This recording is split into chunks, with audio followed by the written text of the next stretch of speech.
Hello everybody, it's Kirby to you, and welcome back to Let's Play Kirby 64. And you know it's been a while since you've recorded a Wii U Virtual Console game when you do a practice recording session and accidentally set a restore point. And then you record the next video thinking you already had the previous one recorded. Just me? Okay. So in today's episode we'll be finishing off Rockstar. Whee!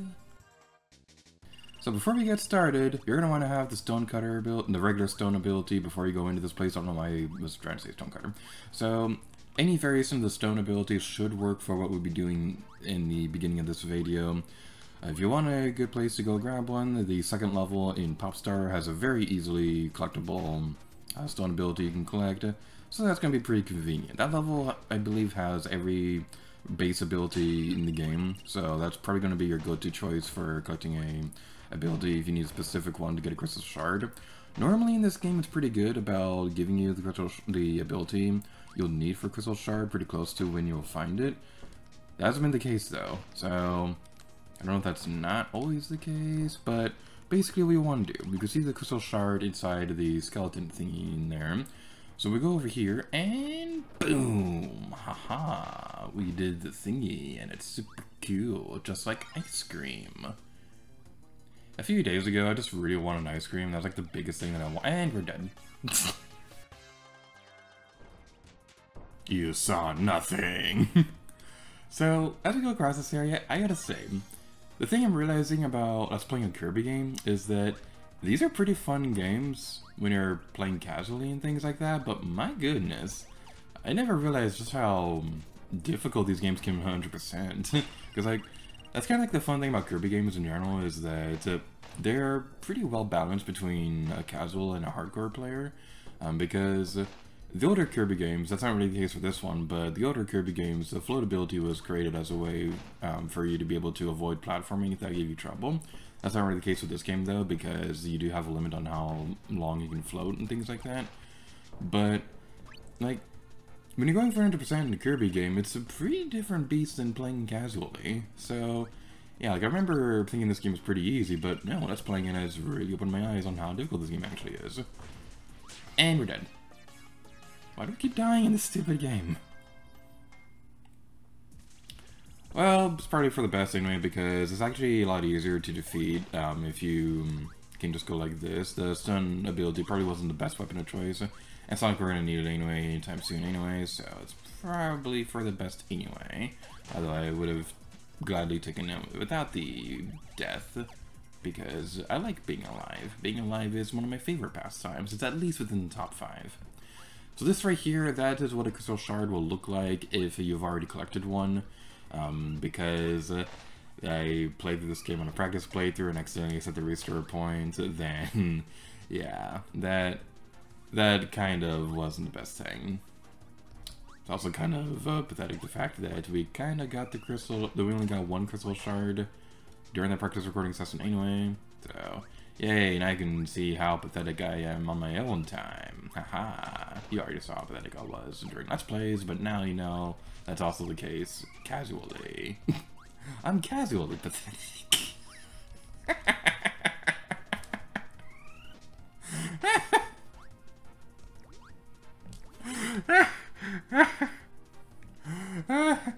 Okay, I know it's dumb to laugh at your own jokes, but I was proud of myself for that one. Okay, that actually reminds me of something funny. So, a few years ago, I've had this wallet for a couple years. My wallet looks like a Game Boy. So, I don't remember exactly what the guy said, but I was at the game store getting something, and they saw my Game Boy wallet, and they were asking me something along the lines of like how the wallet works and things like that, if I could play games on it, or they're asking how I play games on there, like what kind of batteries it takes. And I felt really proud of myself for this one, because then I said it was a coin-operated wallet, because it's a Game Boy and coin-operated arcade games, and yeah, that was a humorous situation. So this final crystal shard could be kind of a trouble to collect. Kind of a trouble. It's usually a bit of a trouble, but kind of a trouble is apparently a thing now. So now we'll go over this way. We'll want to avoid these guys because we don't have a bone to pick with them. Obvious joke is obvious. almost as obvious as the fact that we're going through here and we're dealing with the water current, so this is our current situation. You laugh now. So you want to stay over to the left side of this area, because, that was a big thingy. That was the most descriptive way to describe anything. I'm very proud of myself for that one. Everybody should be jealous of my ability to accurately describe the basic of things. How did we miss that? Hey, this level, I really like this level. This level is super cool. Look at the background. This is so epic. It's almost as epic as Mickey. Alrighty then, so we'll be going over this way now. I want to watch out for those platforms because it can be a little bit hard to see where the platform ends and things like that, because the camera is just a little bit too high in that area, but it doesn't matter because this area is so cool. So we'll be going over this way. Watch out for the bad guys. Owie. Do what I say, not what I do, or else the cow will moo.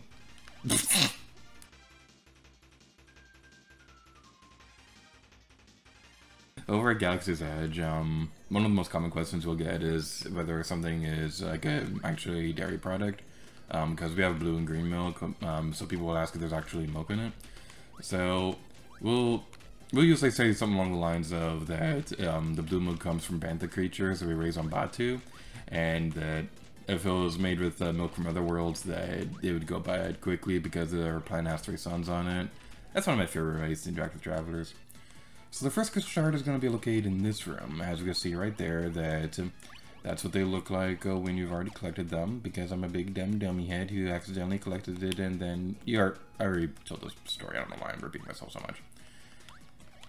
So be careful with this area because the timing for this can be a little bit tricky. The hitbox for getting crushed by these things is not always the most forgiving in the world. Okay, I'm gonna go over there because I want that sandwich. Looks like a pretty decent sandwich, honestly. I'm not a big fan of lettuce. Like, I'll eat lettuce on its own, but I don't really like if it's mixed with other things. And that actually looks like a kind of a decent sandwich. Probably take the lettuce off it, though. I'm weird when it comes to sandwiches because, like, I like my favorite sandwich is a peanut butter sandwich, but like at the same time, I don't really Adeline, hello, aren't you supposed to do something here? Okay, we'll need a specific ability for this, so we'll come back later. You're gonna want Bomb Spark to take care of that one, because there's a bunch of switches right here, but we'll take care of the puzzle a little bit later. So just jump over to the timestamp you'll see on screen right now. And that will take you towards your destiny of being able to figure out a puzzle. So one thing to keep in mind is that the solution to that puzzle is going to be random every time. So just because it's going to be one solution on my playthrough does not necessarily mean it's going to be the same on yours. So you definitely are still going to want to get the Bomb Spark ability. So the interior of this area just looks really cool. I really like the simplistic geometry of all these shapes and things like that. Like, it's very early. No, it's like early 90s CGI and things like that. It's a really cool art direction and things like that. And I'm honestly a big fan of like early CGI. There's a maximum tomato right there, so that's pretty useful. I didn't actually know that was there until just now. Get up there, get up, and we barely fell.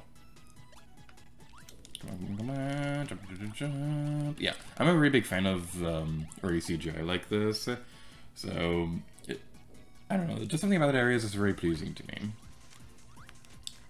Alright, so now we have a boss fight, so what we want to do is that you'll want... Owie! Owie. That was an owie. I do not appreciate getting owies. Alright. So, yeah, what you want to do is that you want to use your abilities to... Can we please not suck?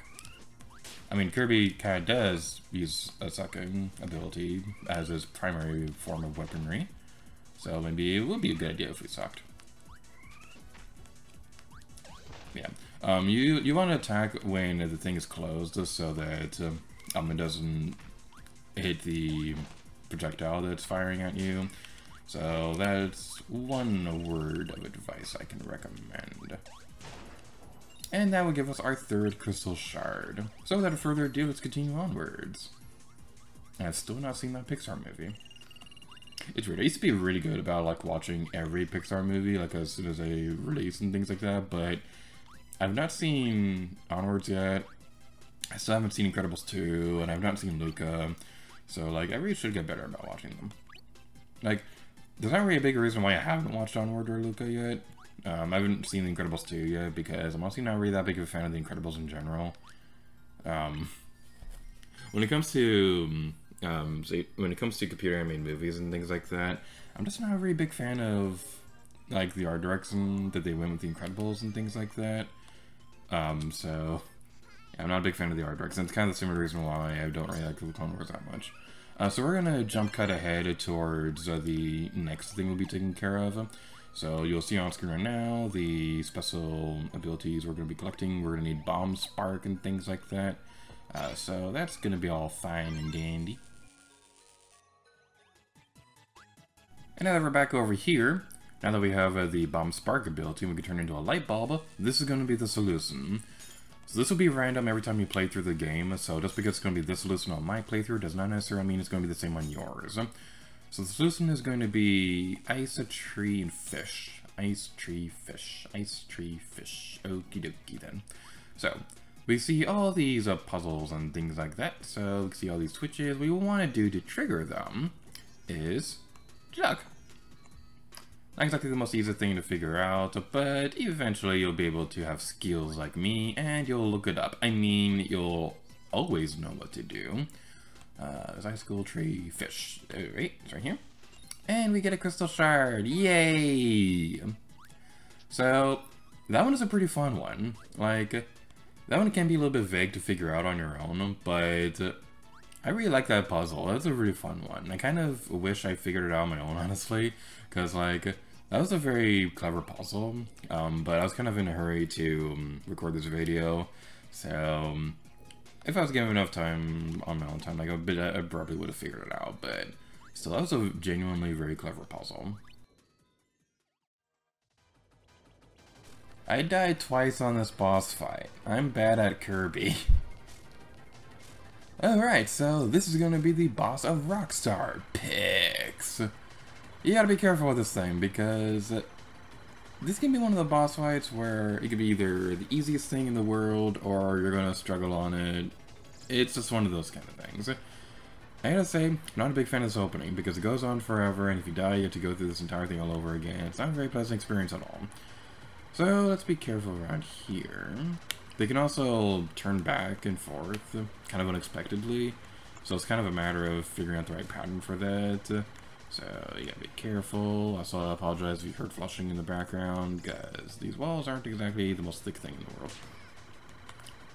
But anyway, let's be careful here. Pay attention to when they switch back and forth. I don't like it when they do that.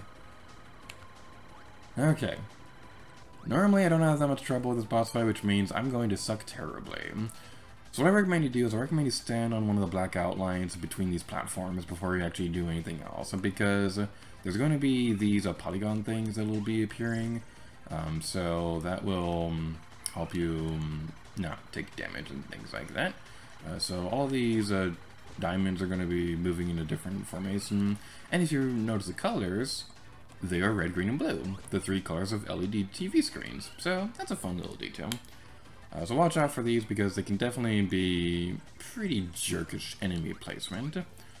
Just jump right that. I have a hard time dodging that one, honestly.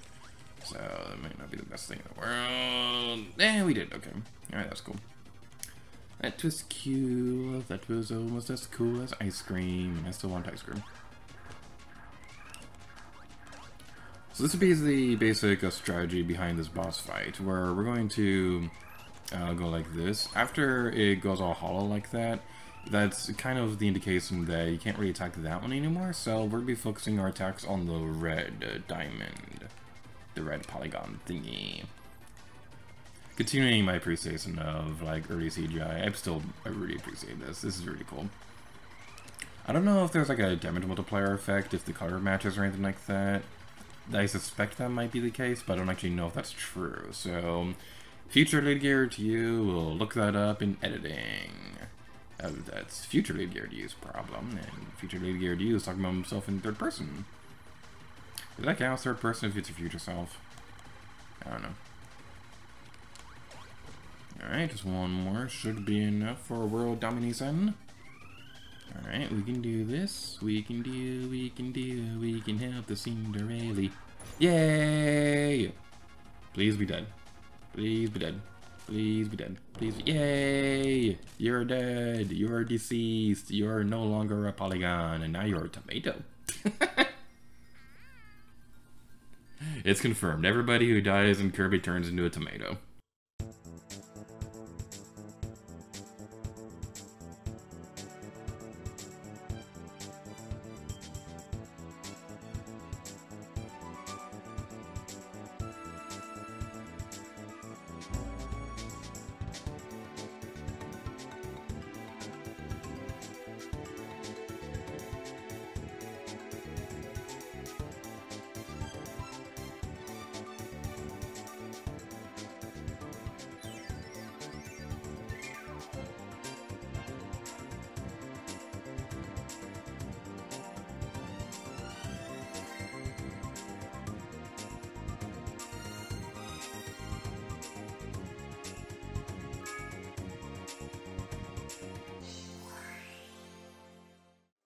But now we're taking care of all that, and we're back up to the regular timeline. We're ending this video off here. So thank you all so much for watching this episode of Kirby 64. In the next episode, we're going to be starting off Aquastar. Oh, no more music puns, because we had Popstar and Rockstar. There's no Aquastar. Yes, it counts Splatoon. So thank you all so much for watching this video. Next time, maybe here to you. Oh yeah.